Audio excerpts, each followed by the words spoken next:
Vamos a leer todo el Salmo 124. A no haber estado Jehová por nosotros, diga ahora Israel, a no haber estado Jehová con nosotros, cuando se levantaron los hombres contra nosotros, vivos nos habrían tragado entonces. Cuando se encendió su furor contra nosotros, entonces nos habrían inundado las aguas. Sobre nuestra alma hubiera pasado el torrente, hubieran entonces pasado sobre nuestra alma las aguas impetuosas. Bendito sea Jehová, que no nos dio por presa a los dientes de ellos. Nuestra alma escapó cual ave del lazo de los cazadores. Se rompió el lazo y escapamos nosotros. Nuestro socorro está en el nombre de Jehová, que hizo el cielo y la tierra. Amén.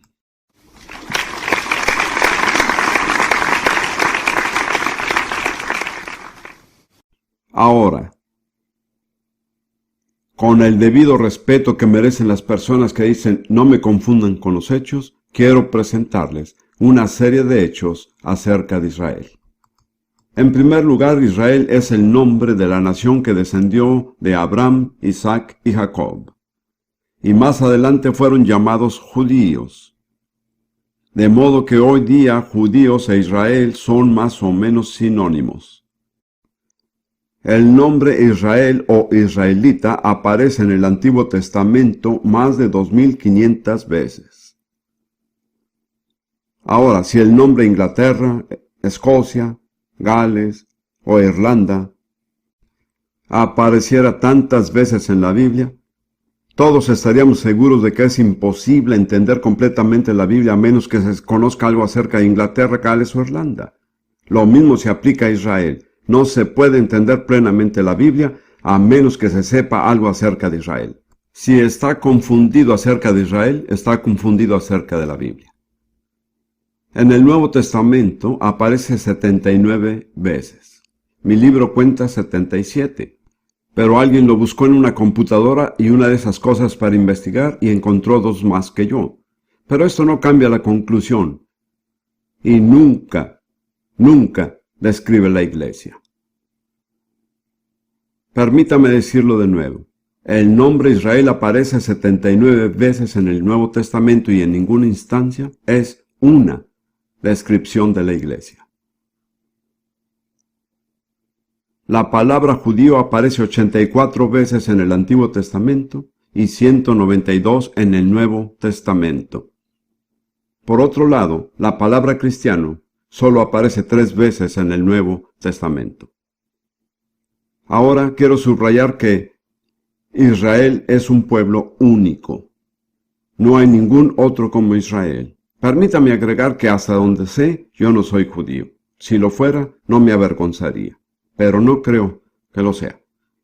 Quiero señalar, en primer lugar, David habló de la singularidad de Israel en Primera de Crónicas 17, versículo 21. David ora al Señor y dice, ¿y qué pueblo hay en la tierra como tu pueblo Israel, cuyo Dios fuese y se redimiese un pueblo para hacerte nombre con grandezas y maravillas, echando a las naciones de delante de tu pueblo que tú rescataste de Egipto? David dice aquí que a ninguna otra nación Dios ha redimido como nación entre todas las demás. Este es un hecho incuestionable. Ahí está. Es único. Luego, en Éxodo 19 tenemos la promesa que Dios dio a Israel cuando estaban congregados junto al monte Sinaí, antes de que Él les diera la ley y los mandamientos. Y Él dice a Moisés, en Éxodo capítulo 19, versículo 6, y vosotros me seréis un reino de sacerdotes y gente santa. A ninguna otra nación Dios ha dicho jamás estas palabras. Y luego en Romanos 9, versículos 4 y 5, Pablo enumera los rasgos distintivos que se aplican solo a Israel y a los judíos. En Romanos 9, 4 y 5, él habla acerca de sus parientes a quienes se refiere como israelitas y luego dice, de los cuales son la adopción. Dios los adoptó como nación, como su pueblo. La gloria, es decir, la presencia sobrenatural de Dios manifiesta, que acompañó a Israel en tanto que caminó en obediencia. Los pactos. Todos los pactos en la Biblia se hacen con Israel, excepto los que se hicieron antes de que Israel fuera nación. La promulgación de la ley. La ley fue dada solo a Israel. El culto sacerdotal solo fue dado a Israel. Y las promesas, solo a Israel. Y luego él dice, de quienes son los patriarcas. Y recuerde que todos los patriarcas son de ese linaje, y de ningún otro linaje aparte de este. Y por último, y de los cuales según la carne, vino Cristo, el Mesías. Este es, repito, el rasgo más distintivo de todos. Fue por medio del pueblo judío, por medio de Israel, que el Salvador, el Mesías, Jesucristo, vino al mundo. No fue por medio de ningún otro pueblo. Y luego hay una palabra maravillosa en Apocalipsis 5, versículo 5, que de alguna manera es tan emocionante que casi me deja sin aliento. Tal vez usted entienda por qué esto me conmueve.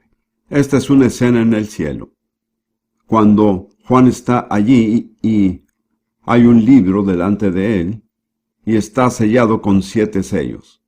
Y nadie puede tomar el rollo y abrir los sellos.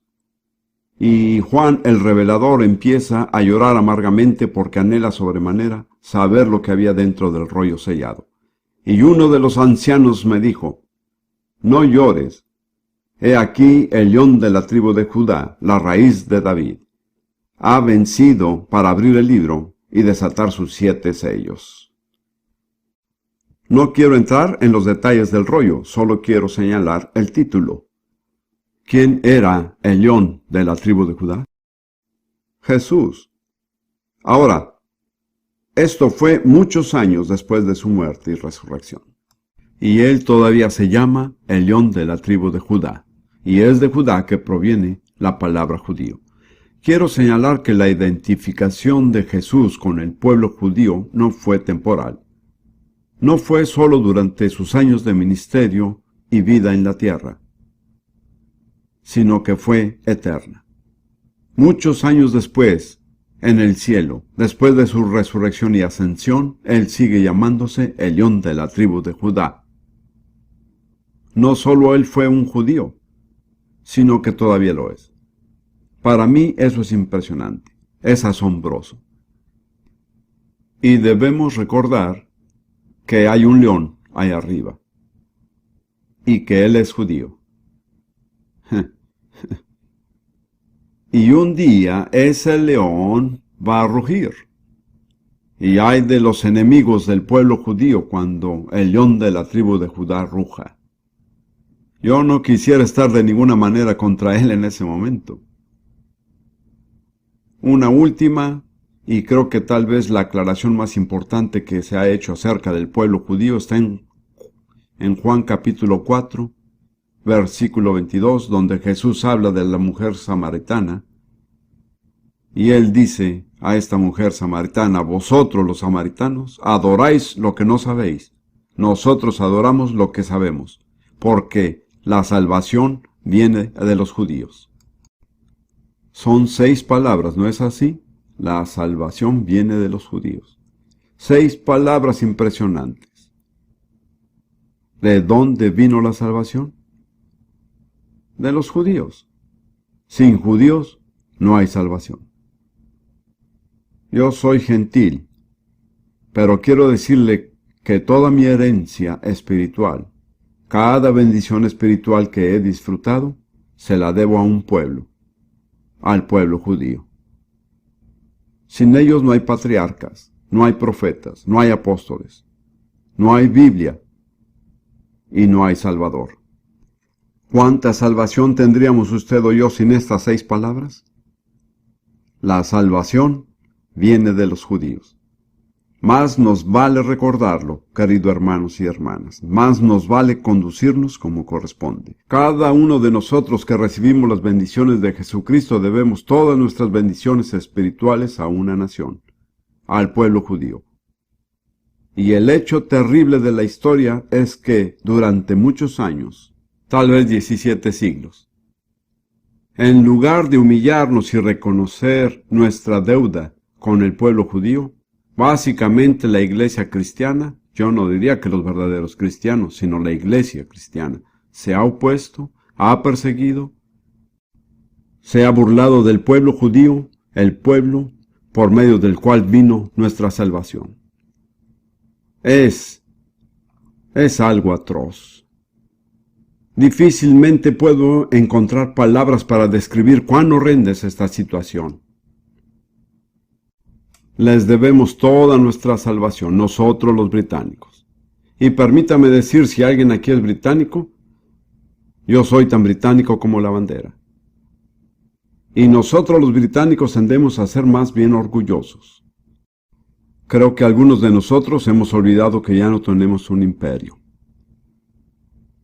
Yo era un edificador del imperio, créame. Cada miembro masculino de mi familia que he conocido era un edificador de un imperio. Un oficial del ejército que servía en la India. Necesitamos humillarnos nosotros los británicos. Tenemos que decir al pueblo judío que lo sentimos. No los hemos estimado. No todos hemos sido abiertamente antisemitas, pero ha existido una corriente de antisemitismo en esta nación. Y han existido periodos en la historia de esta nación en las que ha sido abiertamente antisemita. Y hay ciudades en esta nación, York, Bristol y otras, donde hubo persecución violenta y abierta contra el pueblo judío. Y muchos perdieron sus vidas. Debemos humillarnos. Debemos arrepentirnos. Debemos refrescar nuestro conocimiento de la historia para ver lo que sucedió realmente.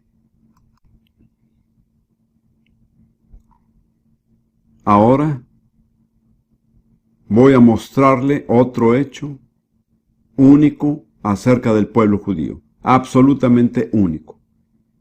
Toda su historia se ha predicho por medio de profecías. Eso no sucede con ninguna otra nación.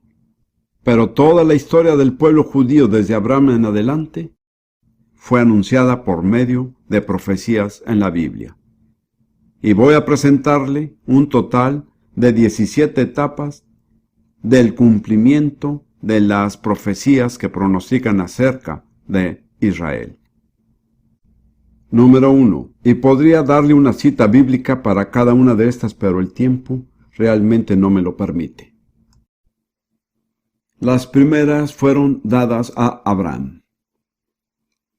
La profecía de su esclavitud en Egipto, número 1. Número 2. Su liberación con riquezas de Egipto. Y recuerdo que a Abraham se le dijo que saldrían con muchas posesiones, habían sido esclavos y en una noche, en un periodo de 24 horas, se volvieron ricos con la riqueza de los egipcios, un hecho admirable, que había sido pronosticado. Abraham predijo que poseerían la tierra de Canaán, número 3. Y luego seguimos con Deuteronomio y otros libros. Número 4. Que se volverían a la idolatría en la tierra prometida. Fue predicho claramente y definitivamente se cumplió. Número 5. Que Dios establecería un centro de adoración en Jerusalén. Número 6. Que el reino del norte, llamado Israel, sería llevado cautivo a Asiria. Número 7. Que el reino del sur, llamado Judá, sería llevado cautivo a Babilonia.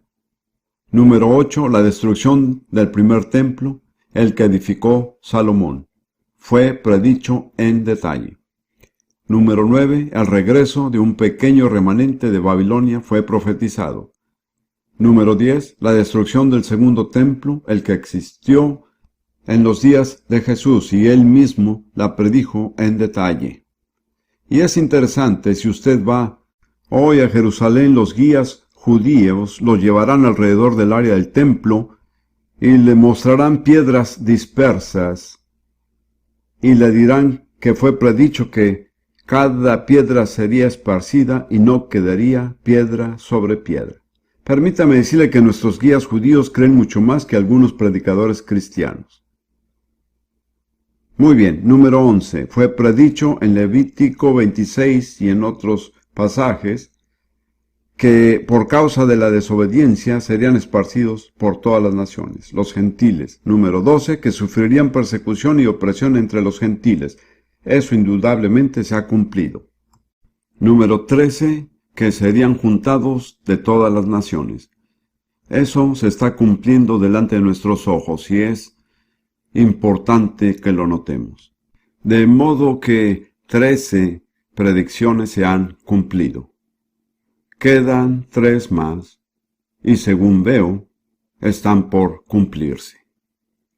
La reunión de todas las naciones en guerra contra Jerusalén. Número 14. Número 15. La revelación sobrenatural del Mesías a su pueblo.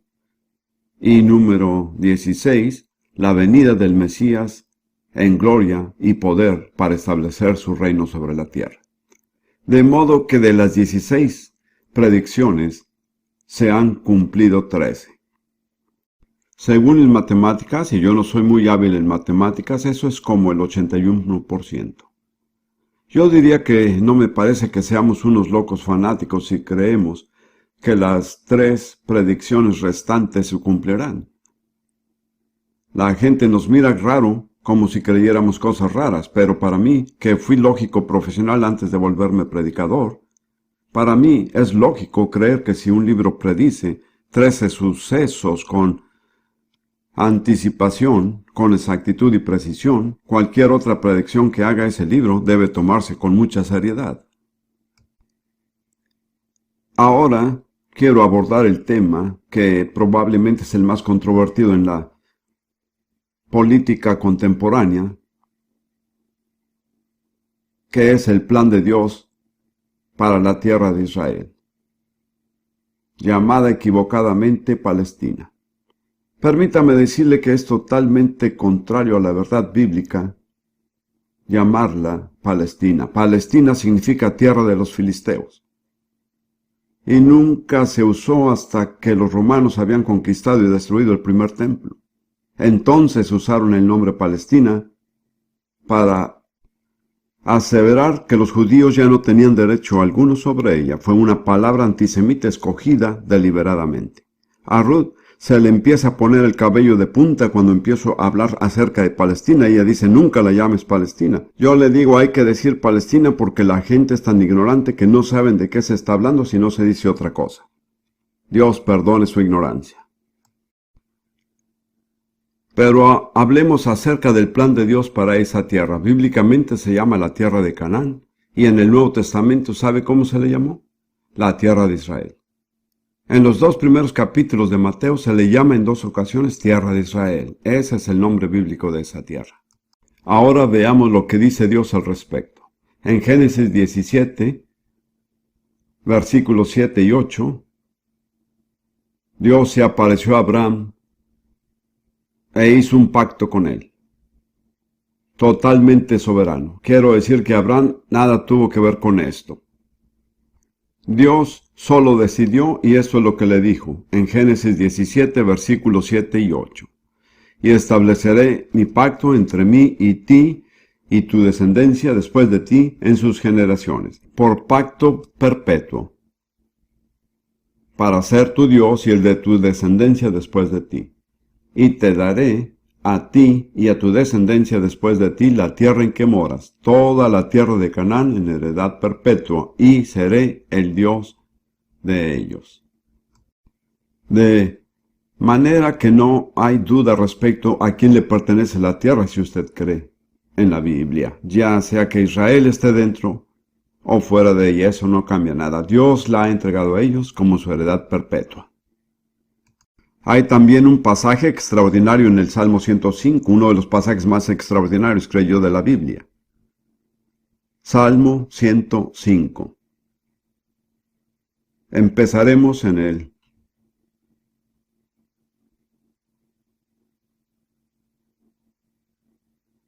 versículo 7. Es interesante en mi Biblia porque llego al final de la página y luego tengo que voltear la página para encontrar lo que dice el siguiente versículo, y es un punto decisivo. Esta es una declaración acerca del plan de Dios para una tierra. Y en ella usa más palabras para describir el compromiso total de Dios que cualquier otro pasaje de la Biblia que yo conozca. Salmo 105, versículo 7. Él es Jehová nuestro Dios. En toda la tierra están sus juicios. En otras palabras, lo que Dios decreta tiene validez en todo lugar sobre la tierra. Se acordó para siempre de su pacto, de la palabra que mandó para 1000 generaciones, la cual concertó con Abraham, y de su juramento a Isaac, la estableció a Jacob por decreto, a Israel por pacto sempiterno. En estos 4 versículos, Dios usa más palabras para describir su compromiso total con algo que en cualquier otro pasaje de la Biblia. Usted no puede encontrar otro pasaje así en la Biblia. Permítame citar las palabras pacto, palabra, concertó, juramento, decreto y pacto sempiterno. Ahora, lo interesante para saber qué hace Dios con semejante compromiso absoluto, tan serio y sin reservas, tengo que dar vuelta a la página de mi Biblia porque llego al final de la página y me quedo sin aliento al descubrir de qué se trata. Diciendo, a ti te daré la tierra de Canaán como porción de vuestra heredad. De modo que todas esas palabras, pacto, palabra, concertó, juramento, decreto y pacto sempiterno, se aplican a la entrega de Dios de toda la tierra de Canaán, a los descendientes de Israel. Yo creo que cualquiera que se opone a esto se opone a Dios. Luego, en Jeremías capítulo 30,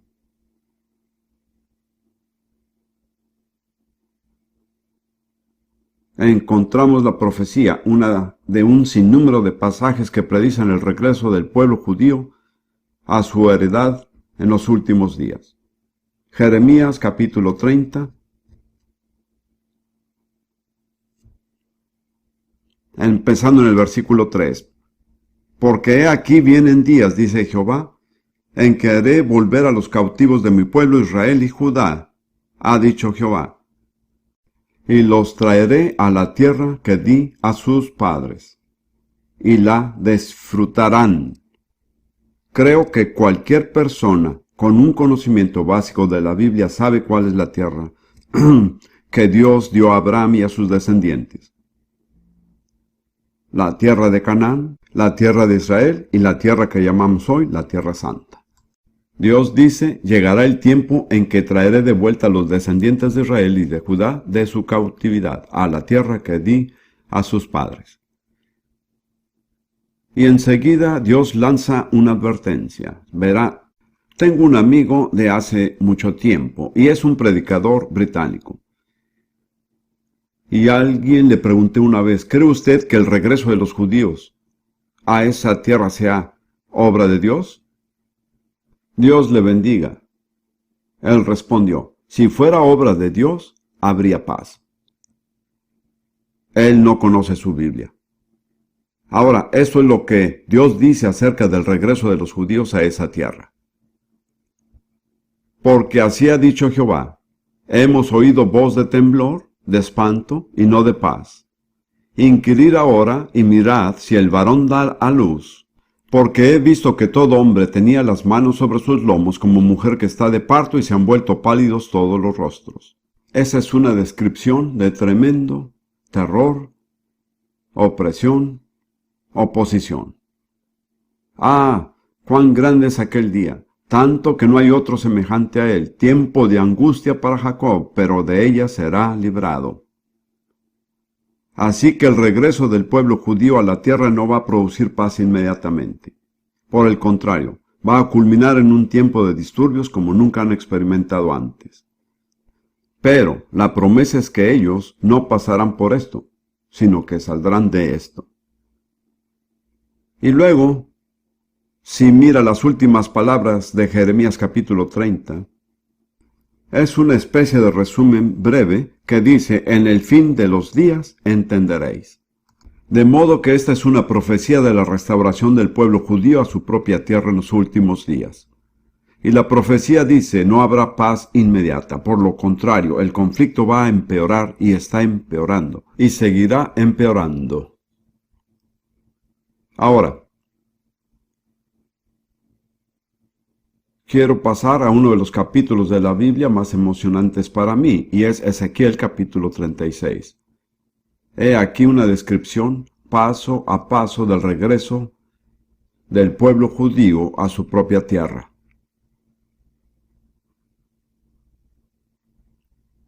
Empieza en Ezequiel 36, versículo 16. Vino a mí palabra de Jehová diciendo, Hijo de hombre, mientras la casa de Israel moraba en su tierra, la contaminó con sus caminos y con sus obras. Como inmundicia de menstruosa fue su camino delante de mí. Note que era su propia tierra, pero la contaminaron con su pecado. Así que Dios prosigue diciendo, y derramé mi ira sobre ellos por la sangre que derramaron sobre la tierra, porque con sus ídolos la contaminaron. Así que Dios trajo juicio sobre el pueblo cuando aún estaban en su tierra, por su pecado y su idolatría. Y otra declaración de la decisión de Dios está en el versículo siguiente. Los esparcí por las naciones y fueron dispersados por las tierras. Conforme a sus caminos y conforme a sus obras les juzgué. Entonces el siguiente juicio fue ser dispersados por la tierra. Y enseguida Dios dice, cuando fueron a las otras naciones me avergonzaron. Y cuando llegaron a las naciones a donde fueron, profanaron mi santo nombre, diciéndose de ellos, estos son pueblo de Jehová, y de la tierra de él han salido. El Señor dijo, el pueblo que fue esparcido por la tierra me ha avergonzado con su conducta, porque no se comportaron como mi pueblo. Ahora, el versículo siguiente es muy significativo, porque nunca entenderá los tratos de Dios con Israel hasta que entienda su motivación primordial. Versículo 21, pero he tenido dolor al ver mi santo nombre profanado por la casa de Israel entre las naciones a donde fueron. Dios no lo hace por el pueblo judío, lo hace por causa de su nombre. Si usted no comprende esto, no podrá entender los acontecimientos de la historia. Dios ha intervenido por la gloria de su nombre. Ahora, Dios dice, esa es la manera como los trataré. Es muy interesante y sencillo. Es una descripción paso a paso de la restauración del pueblo judío a su tierra y a su Dios. Tal vez usted diga, Dios, ¿por qué lo hiciste así? Deberían primero arrepentirse y luego regresar a la tierra.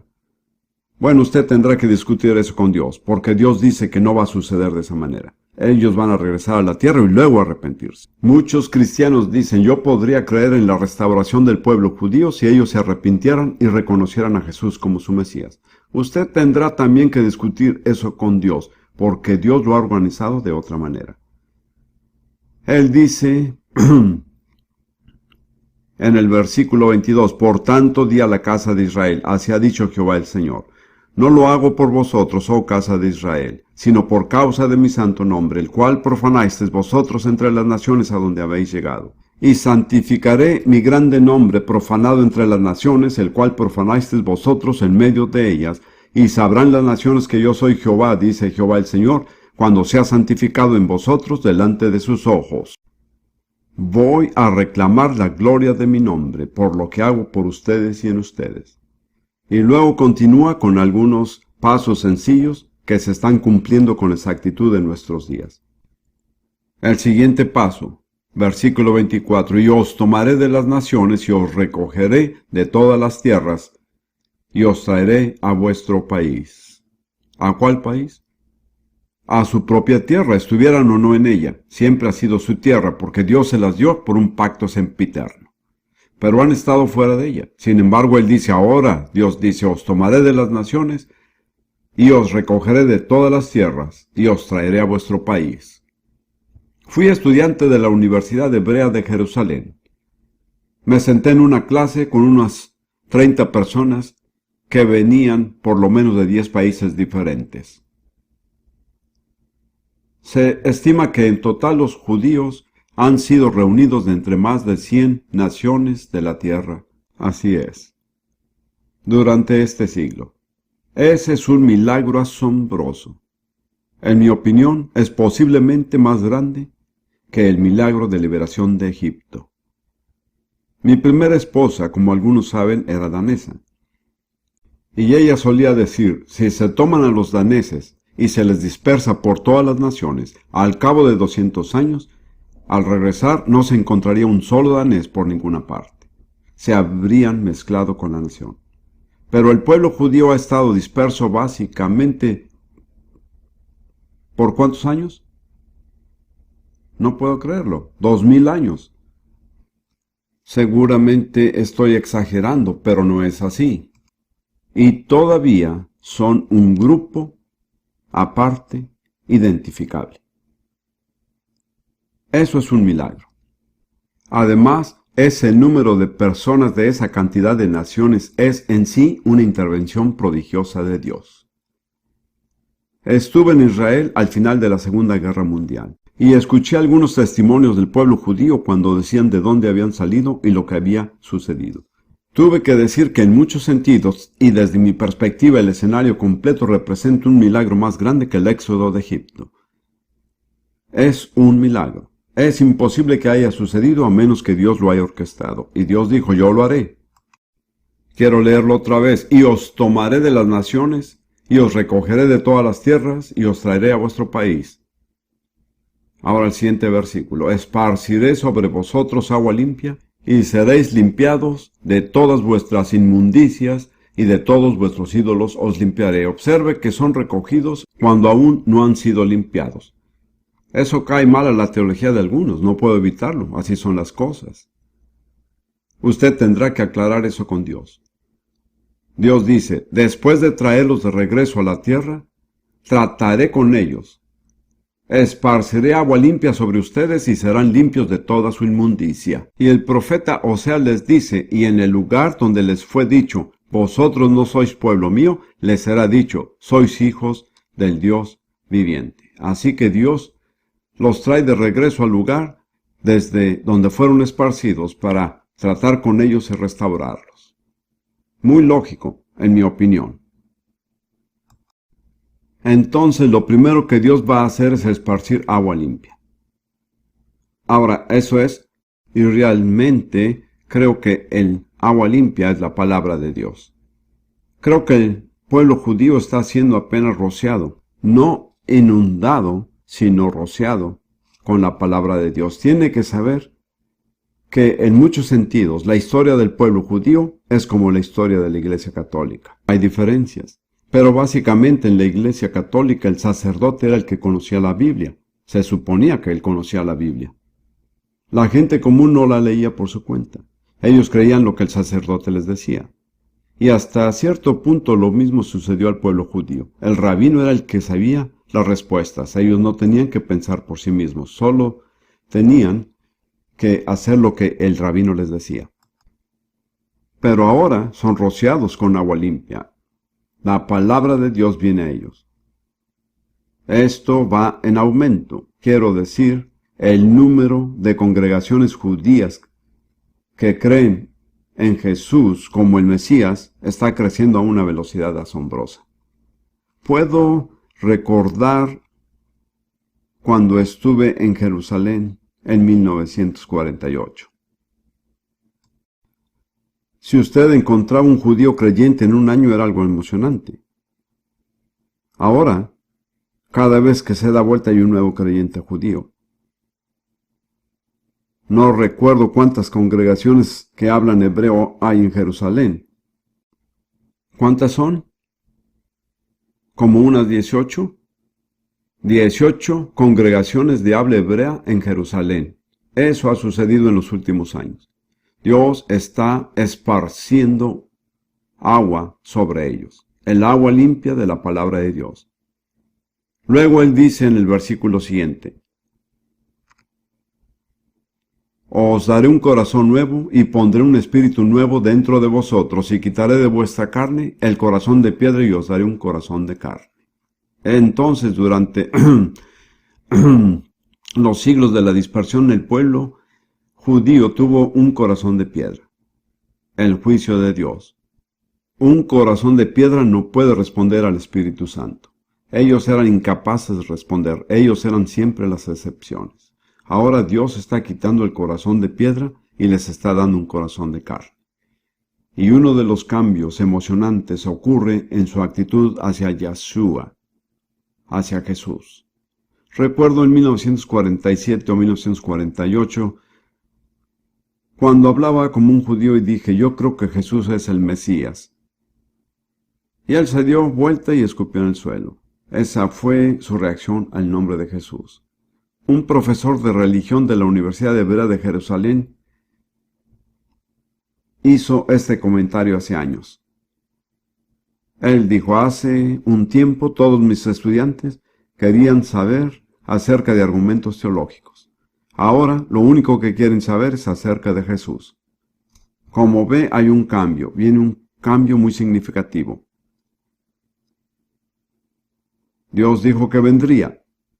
Os daré un corazón nuevo y pondré un espíritu nuevo dentro de vosotros y quitaré de vuestra carne el corazón de piedra y os daré un corazón de carne. Y pondré dentro de vosotros mi espíritu y haré que andéis en mis estatutos y guardéis mis preceptos y los pongáis por obra. Luego Dios dice, no solo pondré un espíritu nuevo en ustedes, sino que pondré mi espíritu en ustedes. Para mí ese es el bautismo del Espíritu Santo. Después Dios dice, ahora podrán guardar mis mandamientos.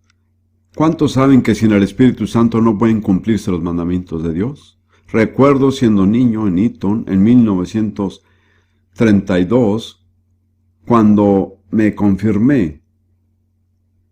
¿Saben lo que es confirmarse? De hecho, en realidad yo no quería confirmarme. Pregunté a mi padre por qué debía confirmarme y mi padre prestaba su servicio en la India en ese momento. Él me escribió diciendo, todos los niños de tu edad se confirman, tú vas a confirmarte.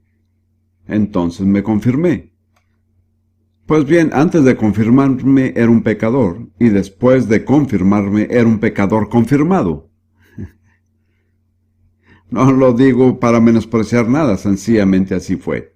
Casi exactamente 10 años después, Dios me llenó con el Espíritu Santo y por primera vez pude obedecer a Dios con gozo. No era una lucha. Así va a suceder con el pueblo judío. Dios dice, pondré dentro de vosotros mi espíritu y haré que andéis en mis estatutos y guardéis mis preceptos. Llegamos al último versículo. Versículo 28. Habitaréis en la tierra que di a vuestros padres, y vosotros me seréis por pueblo, y yo seré a vosotros por Dios. Tiene que mirar el final, como ve, todas estas etapas, pero el clímax es, vosotros me seréis por pueblo, y yo seré a vosotros por Dios.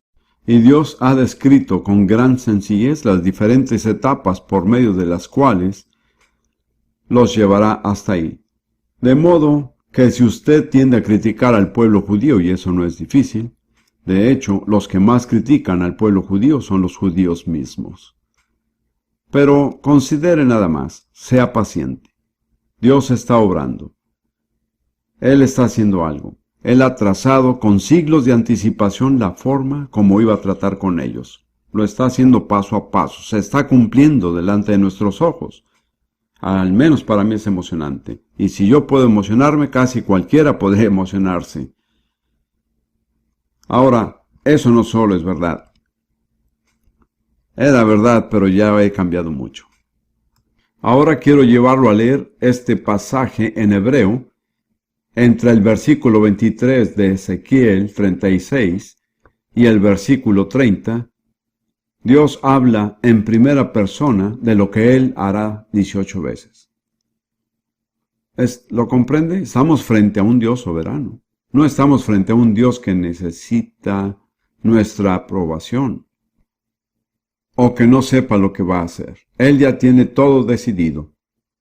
Y dice lo que hará 18 veces. Santificaré, tomaré, recogeré, esparciré. ¿Cree usted en la soberanía de Dios? Yo definitivamente sí. Eso no me hace un calvinista, pero mi definición de la soberanía de Dios es esta. Dios hace lo que Él quiere, como lo quiere, cuando lo quiere. Y a nadie le pide permiso. Ni siquiera a mí. Algunas personas piensan que Dios necesita su permiso antes de Él hacer algo, pero no es así. Ahora, todo esto tiene una aplicación muy importante para usted y para mí y para otros muchos.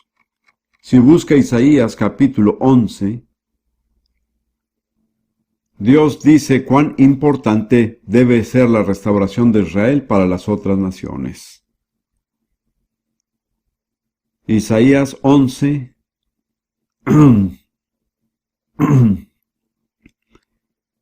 versículos 11 y 12. Asimismo acontecerá en aquel tiempo, y en Isaías y otros profetas, aquel tiempo es por lo general el tiempo final. No siempre, pero usualmente, que Jehová alzará otra vez su mano para recobrar el remanente de su pueblo, que aún puede en Asiria, Egipto, Patros, Etiopía, Elam, Sinar y Amad, y en las costas del mar. Así profetiza Isaías que habrá una segunda reunión. Este es un hecho extraordinario acerca de la Biblia porque la primera reunión todavía no ha tenido lugar, pero Dios mira más allá de eso. La primera reunión fue una reunión parcial y breve después del cautiverio babilónico. Pero Dios dice que habrá una segunda reunión y que dicha reunión será a nivel mundial. No solo en las pocas áreas en las cuales los judíos fueron dispersados en el cautiverio babilónico, sino que será en todo el mundo. Alzaré otra vez mi mano para recobrar el remanente de mi pueblo. Ahora, si Dios alza su mano para hacer algo, es porque va a hacerlo. Ay del que se interponga en su camino. Esta es para mí una descripción muy gráfica. ¿Cuál es su significado? Y levantará pendón a las naciones, y juntará a los desterrados de Israel, y reunirá los esparcidos de Judá de los 4 confines de la tierra.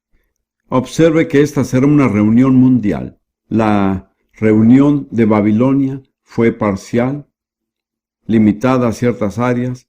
Esta es mundial y se ha venido cumpliendo con exactitud. El pueblo judío que ha sido reunido proviene de más de 100 naciones. No puede encontrar una sola zona de la tierra de la cual el pueblo judío no haya sido reunido. Pero todo fue profetizado antes de la primera dispersión y de la primera reunión. Y luego Dios dice, y esto se ha vuelto muy real para mí, y levantará pendón a las naciones y juntará los desterrados de Israel. Las naciones son las otras naciones, los gentiles. Entonces la reunión de Israel en su propia tierra es el pendón de Dios para las naciones. Nos conviene prestar atención. Ahora, ¿qué es un pendón? Esta es mi definición simple. Un pendón es por lo general alguna clase de bandera o algo parecido que se pone en una base para levantarlo y hacerlo visible a gran distancia. Y suele tener algunas palabras sencillas impresas. Así entiendo yo la reunión del pueblo judío. Es el pendón de Dios levantado para que todas las naciones lo vean. Y todas las naciones lo ven porque es imposible mirar el periódico durante una semana sin encontrar noticias de Israel. Es asombroso cuando vemos que es una nación de menos de 6 millones de habitantes con una diminuta franja de territorio. Y aparecen las noticias semana tras semana tras semana. ¿Por qué? Porque es el pendón de Dios, que Él quiere que todas las naciones lo vean. Está levantado. ¿Qué palabras hay en el pendón? Ahora, esa es mi propia interpretación personal. Pero para mí eso es lo que Dios dice por medio de este pendón. Dios guarda sus pactos. ¿Hace cuántos años? Hace aproximadamente 3000 años Dios hizo un pacto con Abraham. Él dijo, a ti daré esta tierra y a tu descendencia.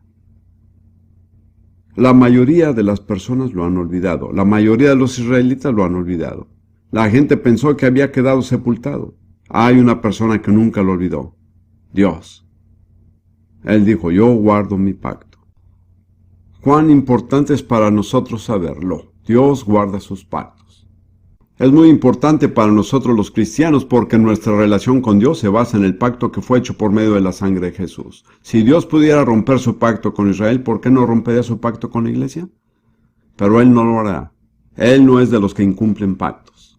Él hizo un pacto y Él va a guardar de ese pacto. Y esas son buenas noticias, es emocionante.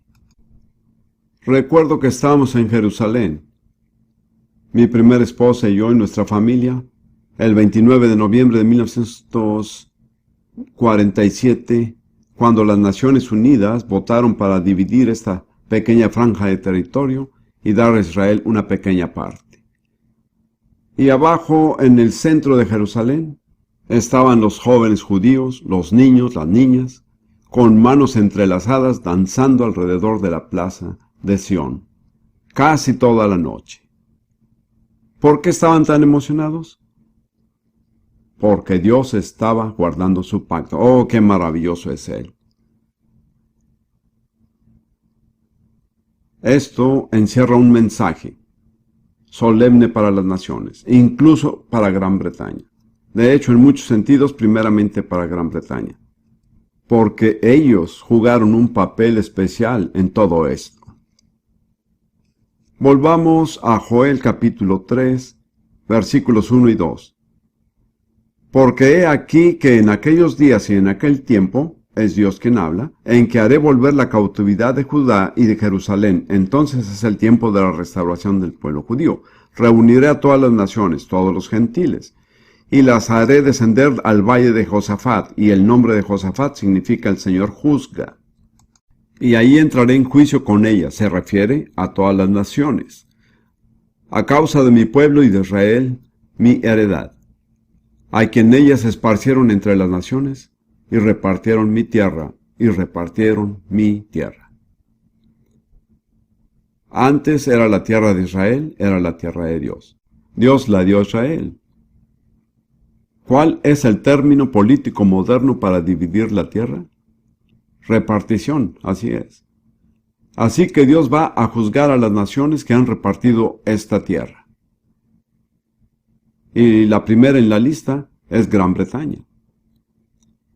A finales de la Primera Guerra Mundial, la Liga de las Naciones delegó a Gran Bretaña el mandato de administrar la Tierra Santa, esta tierra. Y su mandato específico fue crear un hogar nacional para el pueblo judío. Eso fue cerca de 1919. En 1922, Winston Churchill, quien era secretario de Estado, con un trazo de pluma británica, creó una nación árabe que fue llamada Transjordania. Ahora se llama Jordania. Y a ella adjudicó aproximadamente el 75% del área total asignada a Israel. Y en esa tierra de Jordania a ningún judío se le permite vivir. Mientras que en la tierra asignada a Israel se le permite a cualquier árabe vivir allí si lo desea. Así termina el pueblo judío con aproximadamente el 25% del territorio que le correspondía. Luego, después de la Segunda Guerra Mundial, las Naciones Unidas votaron otra repartición y tomaron alrededor del 12%, quiero decir, un 12% adicional, y se lo dieron a Israel. En lugar de recibir el 100%, terminó con el 12%. ¿Quién fue el responsable? Gran Bretaña. Ahora, después de eso, como sabe, las Naciones Unidas votaron para dar a Israel un estado propio. Yo fui testigo ocular de esto. Yo vivía allí en ese tiempo. Yo era británico. Había cumplido mi servicio al ejército británico. Tenía acceso a cierto grado de información. Los británicos no desafiaron abiertamente a las Naciones Unidas, pero decidieron jugar el juego a su manera. Echaron mano a todo menos al conflicto abierto para frustrar la creación del Estado de Israel. Lo que digo es que yo estuve ahí, lo vi con mis propios ojos, y ellos se burlaron de la idea de que los judíos tuvieran su propio Estado. Estos judíos que no saben nada de agricultura, lo único que saben hacer es dinero. Ese fue su comentario. De modo que hubo un periodo extremadamente peligroso para el pueblo judío. Lidia y yo vivíamos en el centro de la zona judía de Jerusalén. ¿Y cuál fue el resultado? Esto es muy importante. En primer lugar, el Estado de Israel nació. En segundo lugar, el Imperio Británico se derrumbó. Y esa es la razón por la cual se derrumbó. Porque se opuso a los propósitos de Dios con Israel. Y ay de la persona o el gobierno que se oponga a los propósitos de Dios para Israel. Espero que hayamos aprendido la lección. Yo creo que como nación tenemos que humillarnos delante de Dios y confesar esto como un pecado. Digamos, nos opusimos a tus propósitos, menospreciamos a tu pueblo. Hay toda clase de insultos antisemitas acerca del pueblo judío en esta época. Pero como ve, no hay nación, sin importar cuán poderosa o rica sea, que puede resistir los propósitos de Dios. Veo algo muy parecido que sucede con los Estados Unidos de América. Veo la misma clase de lenguaje político. Dicen cosas buenas, pero al mismo tiempo se retractan. Yo personalmente creo que el presidente Clinton está equivocado. Esa es mi opinión personal. Porque tiene una relación equivocada con los propósitos de Dios para Israel. Usted puede hablar como un amigo de Israel y ser amable, y decir toda clase de discursos políticamente correctos, pero en su interior, ¿sabe qué es lo único que les importa? En una sola palabra, petróleo. Eso es lo que les interesa, lo que motiva a las superpotencias, eso es lo que motiva a la Unión Europea, el petróleo. Al parecer Israel no tiene petróleo que ofrecer. Entonces decimos cosas agradables, usamos un discurso políticamente correcto, usamos un lenguaje democrático, pero al mismo tiempo cuidamos nuestras billeteras. Bueno, así es como ha sido. Un último hecho acerca de esta situación que es muy crítica. ¿Cuál es el verdadero asunto detrás de todo esto? Quiero decir, es absurdo. Casi la mitad de las resoluciones de las Naciones Unidas se han hecho respecto a Israel. Es imposible imaginar algo menos adecuado o algo más absurdo. Debe existir una razón. ¿Por qué cada vez que abre su diario o enciende la televisión hay algo acerca de esta diminuta franja de territorio donde habitan unos 6 millones de personas? Una gota en el gran cubo del mundo. ¿Cuál es el porqué de la presión, la oposición, el conflicto? Intentaré explicarlo. Permítame pasar a Mateo, capítulo 23.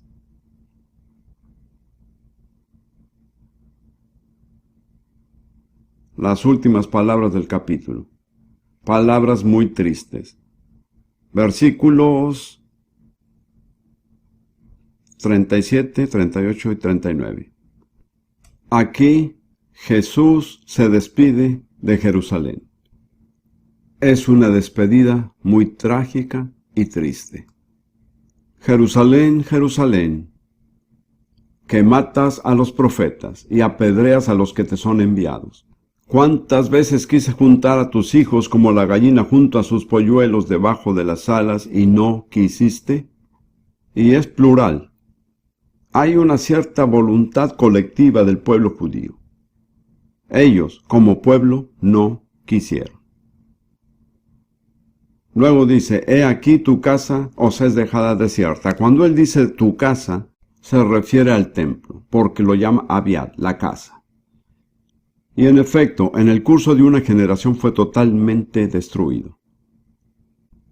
Luego prosigue con el último versículo. Porque os digo que desde ahora no me veréis, hasta que digáis, Bendito el que viene en el nombre del Señor. Aquí habla en plural. Os digo es una frase plural, no es Jerusalén, es el pueblo judío. No me veréis hasta que ustedes, el pueblo judío, digan, bendito el que viene en el nombre del Señor. Ese es el saludo hebreo que se acostumbra. Baruch Hashem Adonai. Bendito el que viene en el nombre del Señor. Así que él dice, no voy a regresar hasta que estén listos para recibirme. Entonces, debe preparar el corazón del pueblo judío antes de su regreso. Y si busca en Zacarías capítulo 12, encuentra la pieza final de esta imagen. Zacarías 12, versículo 10. Zacarías capítulos 12, 13 y 14. Todos hablan de la situación de Israel al final de esta era. Y el Señor está hablando y él dice, y derramaré sobre la casa de David y sobre los moradores de Jerusalén espíritu de gracia y de oración. Observe que no se puede suplicar a Dios a menos que Dios le dé el espíritu de gracia. Cuando Él le da el espíritu de gracia, usted puede responder con oración. Y mirarán a mí a quien traspasaron, y llorarán como se llora por un hijo unigénito, afligiéndose por él como quien se aflige por el primogénito. Es el Señor quien habla y dice, mirarán a mí a quien ellos, el pueblo judío, traspasaron. Es la afirmación más asombrosa que ellos pueden leer sin saber lo que significa. Porque es la afirmación más clara en todas las Escrituras de que ellos crucificarán al Señor. Mirarán a mí a quien traspasaron. Y luego dice, y llorarán como se llora al hijo unigénito, afligiéndose por él como quien se aflige por el primogénito. De modo que habrá una revelación de Jesús a su propio pueblo, el pueblo judío, por el Espíritu Santo, como quien es realmente. Y entonces habrá tal llanto como nunca se ha experimentado en la historia de Israel. Por primera vez se darán cuenta, crucificamos a nuestro Mesías, rechazamos a nuestro Dios. Y continúa. En aquel día habrá gran llanto en Jerusalén, como el llanto de Adadrimón en el valle de Megiddo, y la tierra lamentará, cada linaje aparte, los descendientes de la casa de David por sí. Quiero que vea, si junta Mateo y Zacarías, antes de que el Señor regrese, algunas cosas tienen que cumplirse. El pueblo judío tiene que restablecerse en Jerusalén y en la tierra, porque el Señor Jesús no va a regresar hasta que eso suceda. Luego tiene que haber una revelación sobrenatural de Jesús que hará volver los corazones de las personas a Él. Ahora, ¿qué cree usted que Satanás, el Dios de esta era, teme más que nada? ¿Qué es lo único que le molesta? ¿Que lo molesta sobremanera? Yo diría que el regreso de Jesús. Porque solo hasta que Jesús regrese, Él puede perder muchas batallas, pero nunca perderá la guerra. Puede perder muchas almas, pero sigue siendo el Dios de esta era. Eso no cambiará hasta que Jesús regrese en persona. ¿Qué teme el diablo más que nada? El regreso de Jesús. ¿A qué se opone con todas sus fuerzas? A todo aquello que prepare el camino para el regreso de Jesús. El pueblo judío tiene que estar en Jerusalén como su ciudad, y ellos tienen que estar ocupando la tierra antes de que Jesús regrese. Así es. Esto es lo que está detrás de todo el alboroto y el escándalo. Satanás está haciendo todo lo posible por evitar que se organice el escenario que traerá de vuelta al Señor. Y ahí es donde las naciones están involucradas. Porque Él va a juntar a todas las naciones y va a juzgarlas conforme han respondido a su concesión de toda la tierra de Israel. ¿No es asombroso? también es aterrador. Yo oro por esta nación, la Gran Bretaña, que no se ponga del lado equivocado. No puedo garantizarlo, pero oro por esto. Como verá, es trágico porque en cierta forma el pueblo británico, los cristianos británicos, abrieron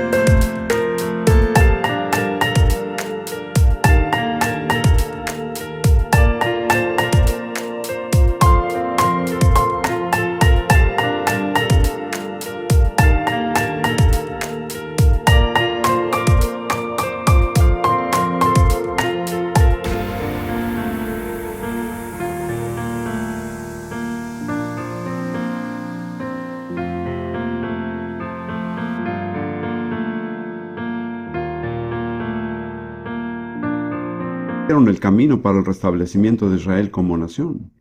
Tal vez no sea consciente de esto, pero a finales del siglo pasado hubo un grupo pequeño pero muy influyente de cristianos británicos que oraron, actuaron y trabajaron a favor de la restauración del pueblo judío en su tierra. Los primeros sionistas no fueron judíos, fueron británicos. Y durante ese período, Dios bendijo grandemente a Gran Bretaña.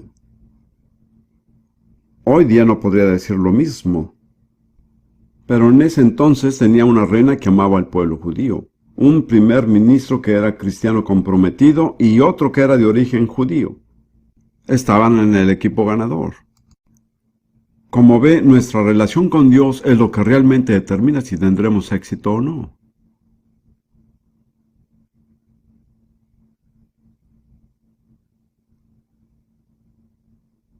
Ruth y yo adoramos en una iglesia en Jerusalén que según creo fue fundada en 1840, la primera iglesia protestante en Medio Oriente. Es el producto de los esfuerzos, las ofrendas y las oraciones de los sionistas británicos. Y su propósito era tener preparado un lugar de testimonio para el pueblo judío cuando ellos regresaran. Así que conocían de las escrituras que el pueblo judío iba a regresar y tuvieron la previsión de decir, necesitamos tener un testigo. Y esta iglesia en particular no está construida como una iglesia cualquiera. La mayoría de las iglesias comunes ofenderían al pueblo judío desde la entrada. Pero esta iglesia, aunque es verdaderamente cristiana, está diseñada de tal forma que un judío puede sentirse en casa ahí. Y después de que la iglesia fue fundada, el primer obispo fue un antiguo rabino. Y hubo un avivamiento entre el pueblo judío. Y luego Satanás entró y ellos se interesaron más en los árabes que en los judíos. Dios bendiga a los árabes. Cada árabe tiene un alma que necesita salvación. Pero los judíos son la clave de la historia. Así que sugiero que nosotros, los británicos, me alegra poder decir nosotros, no tengo que decir ustedes, y tal vez despertar objeciones. Pero los británicos realmente tenemos que pensar acerca de nuestra relación con Dios. Creo que conviene concluir esta reunión esta noche confesando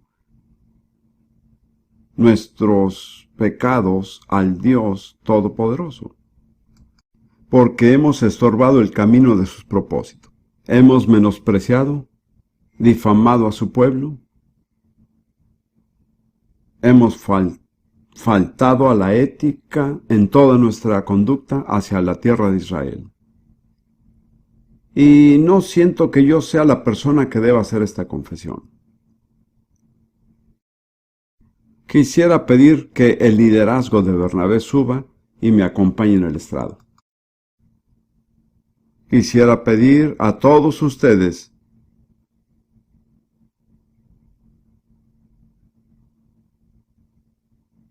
que son verdaderos británicos, que creen en el Señor, y que le den la importancia de vida a este momento porque puede realmente ayudar a cambiar el destino de Israel y el de Gran Bretaña.